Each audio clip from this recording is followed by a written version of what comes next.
të çështja e presidentit, por kjo vret edhe në listë me reformën për PDK-n, njëjtë po ndodh edhe me PDK-n dhe është e pritshme që nuk mund të flasim për një lloj liste të re reformë të re brenda një kohe, domethënë kaq të shkurtë. Sido që tjetë nga ajo çfarë po shoh që ka bërë zoti Hamza si kryetari i ri i PDK-s, ka mundu të bëjë një mishrim të pothuajse gjithë vendit, gjithë rajoneve ku operon Partia Demokratike e Kosovës për të futur figura brenda dhe nuk ka pas një lloj koncentrimi, po flas në renditje të vota. Diskutimi më i madh se sa në PDK për numra nuk ka ndodhur në asnjë subjekt tjetër politik. Dhe ky ka qenë problemi kryesor. Kjo është arsyeja edhe pse Abelar Tahiri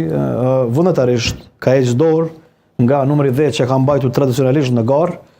duke shkuar në numrin 110, një veprim në cilin PDK përkundër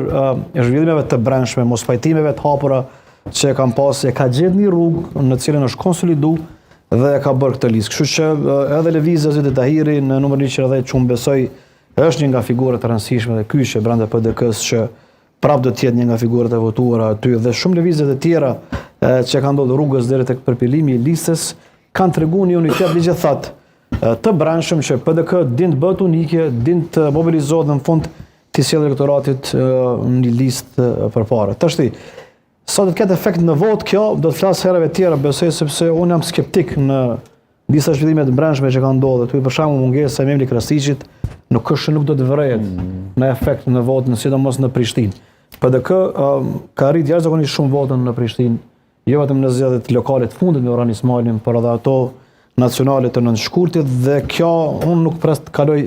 pa pasojë. Si do të kompenzohet, besoj që do të flasim gjatë, sepse kemi shumë debate, s'ma që nga sonte, s'kena monal derë me datën e janar. Çdo natë që kemi çka flasim. Po du mi përmend vetëm disa emra shkurtimisht,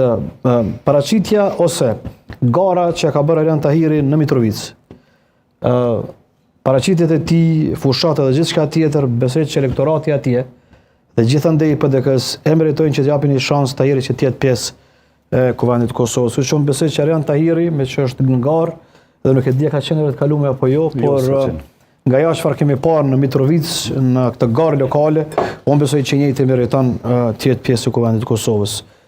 Një nga figurat të rëndësishme që unë besoj që duhet kthehet në Kuvend është Bekim Haxhiu, i cili ka qenë pothuajse deputeti më aktiv në shumë prej legjislaturave të kaluara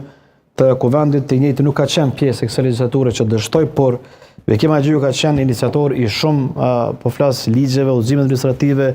dhe gjithçka tjetër, një debati të brendshëm që zhvilluar në Kuvend. Pra, ka marrë pjesë tradicionalisht në shumë prej